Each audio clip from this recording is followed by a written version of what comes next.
I know you're a beautiful boy, but stop looking at yourself. I need to stop. Hey everybody, and welcome back to my channel. Today I have a very special guest with me. Somebody that I've actually had on my channel once before when we got naked together. That's right. Well, kinda. Could you introduce yourself? I am Jason Lee. I own I'd Rather Be Naked community. I am also here with the Chewini. This is Valentine. She's my little girl.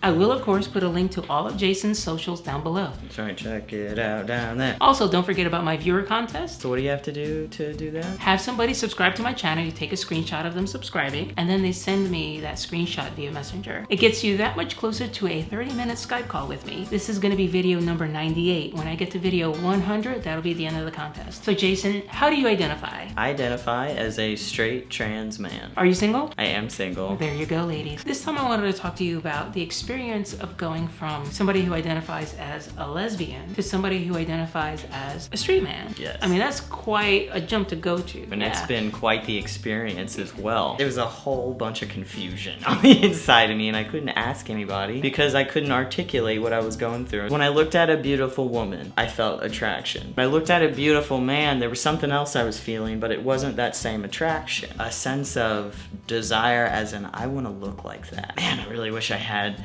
those arms. I wish I was that tall. I wish I had a jaw like that. I don't want to have sex with that man. Right. I don't want to touch them. I don't want to, like, I'll give you a hug, but it's not a sexual thing at all. I can relate to that in a way because it reminds me very much of something my therapist told me when I was first starting out. She asked me who I was attracted to, and I said women, and she said something like, don't be surprised if you find that what your attraction to is the fact that you want to be a woman, not the fact that you're actually attracted to women sexually. Once that part goes away, falls away, you might find that your attraction is not what you thought it was. So what you're saying is that you had that separated across men and women. I had that kind of unified. Yes, it was both at the same time. Oh goodness. When this was happening, which is like 1984. Things were very, very different. Very, very different. We barely had our MTV in 1984. Yeah, seriously, it was all music then. Yes, exactly. And who was I going to talk to about that? I didn't really talk to anybody about those different issues until like 4 years ago. I dated guys. There was a point in my life where I was dating boys. It's funny when I look back now because all the boys that I dated look exactly like me. I never kissed any of the boys I dated. No. Like, I just always hung out with them. So I was like, okay, so this isn't working. This isn't my thing. Right. So I quickly realized that women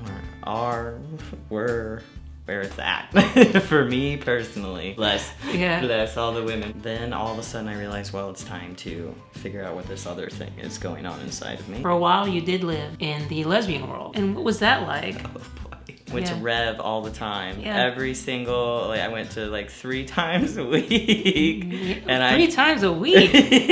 Wow, it's not even ladies' night 3 times a week. It is a place where you can be gay. Exactly. As gay as you want to be. So right? I then shaved one side of my head. With some people, you can almost like gauge what stage they're at by how many inches they've taken off.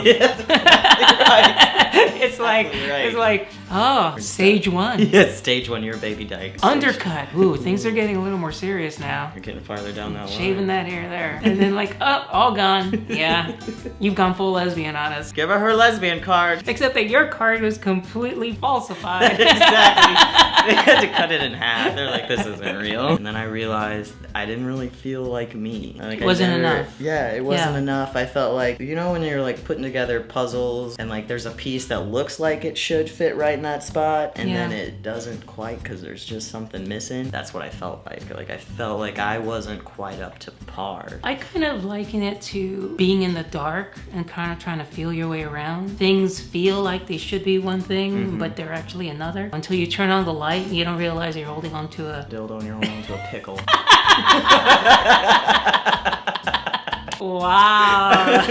It popped in my head, so I went for it. That was one of the best lines I've heard. Cucumber would be a better choice. Yeah, I kind of took myself completely out of the lesbian world and the lesbian social scene. And I really got time to look inward, figure out who I am, what I need. And that soul searching kind of got me to the point where I am transition and be strong enough to live my life like this. You go like on a spirit journey. Yes, it was totally a spiritual journey. Completely and totally. That's the thing about being transgender. transgender, you know, I've heard people argue, well, you know, if you could have been a masculine woman, you would have been happy. But that's not it. No. We try those things, actually. Guarantee. I can't just live as a masculine woman. I was miserable. I was in a prison all the time. That I can relate to very well. I would try new things, then after a while it would wear off. It was all just short-term solutions. It was short-term. It was Band-Aids. Somebody told me, it was actually my best friend in high school.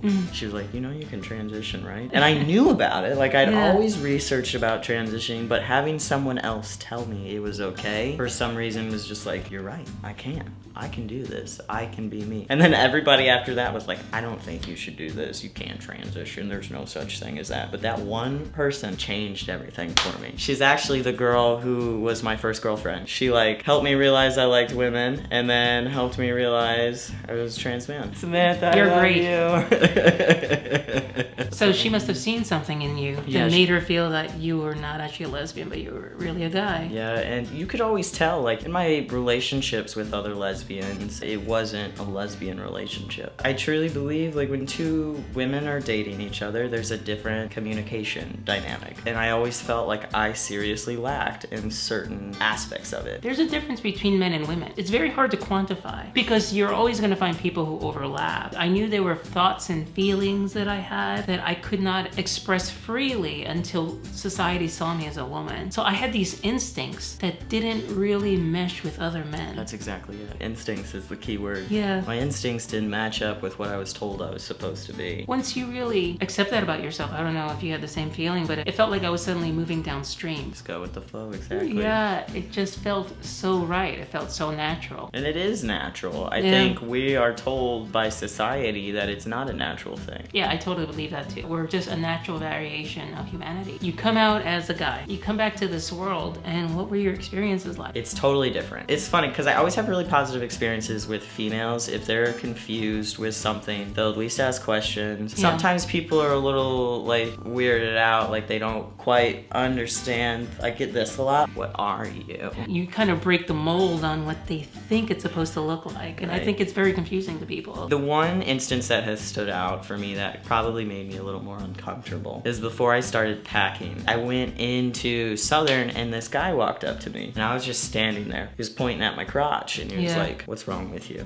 Excuse me? What's wrong with you? Yeah. He goes, why don't you have a dick? Are you a girl? No. And when we just met, it really put me off and I kind of explained to him the situation. He was like, okay, and just walked away. People just walk up to you and ask you about your genitals. Dating is totally different. Male privilege, straight privilege, all those privileges are real. My life is totally different from how people treat me because I'd go out with a girl before. PDA made me really uncomfortable. Wouldn't hold hands with my girlfriend, only if it like every once in a while. Give her a kiss every once in a while. People would watch us all the time. Not like super rude staring at, but like just like, oh, that's like, different. And now you're invisible. Exactly. But me personally, I have to break down this wall where for so long I felt like I had to hide that aspect because my partner may start to think that I'm not into them because I'm so concerned about what other people think. And for me, I've had the opposite experience, which is that my attraction to women was socially acceptable. Totally. And so now when I go out with a woman or if I kiss her in public, I've had to learn to be on guard about that. You know, it is very odd experience. A friend of mine, he told me he's dating same girlfriend. His family, that family would not allow him to go to family events because they didn't want to have to explain to the rest of the family they were a lesbian couple. 6 months later, he transitioned, goes to every single family event because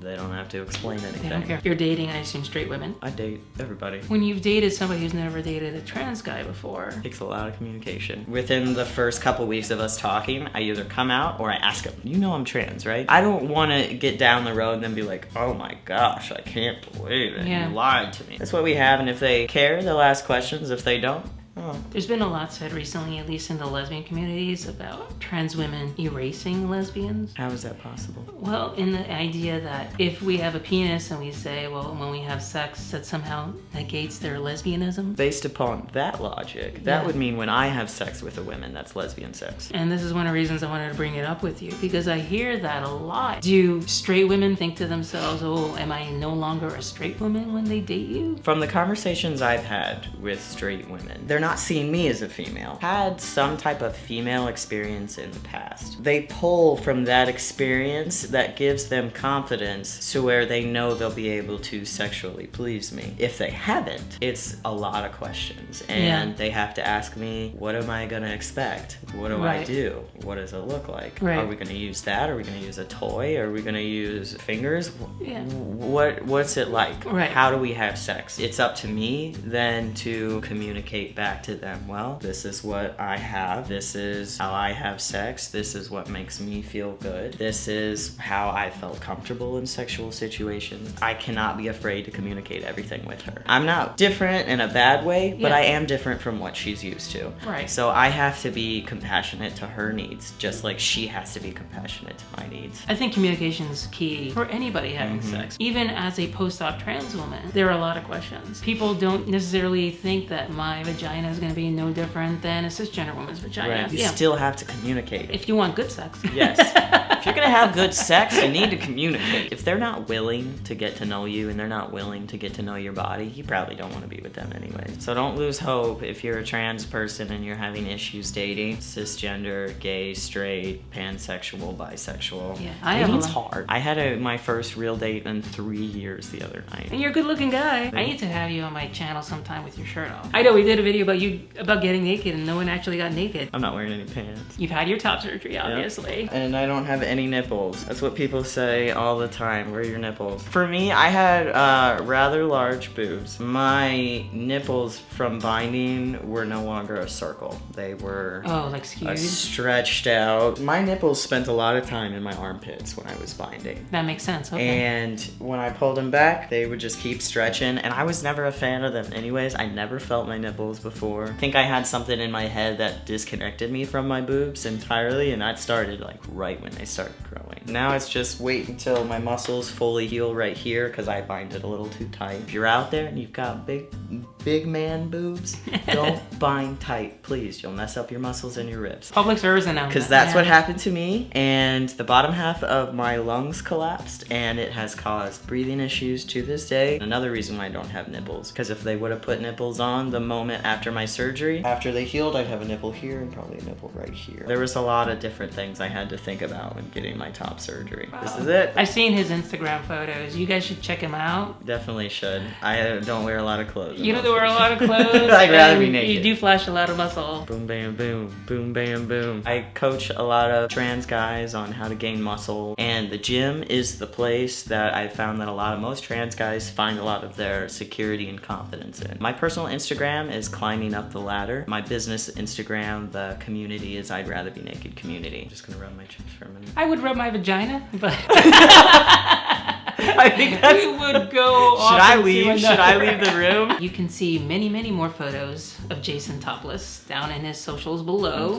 which I will link to. I will, of course, have my own socials down below. Don't forget about my viewer contest. Trying to push me to 10,000 subscribers as soon as I can. Please consider giving to my Patreon so that we can bring you more half-naked men.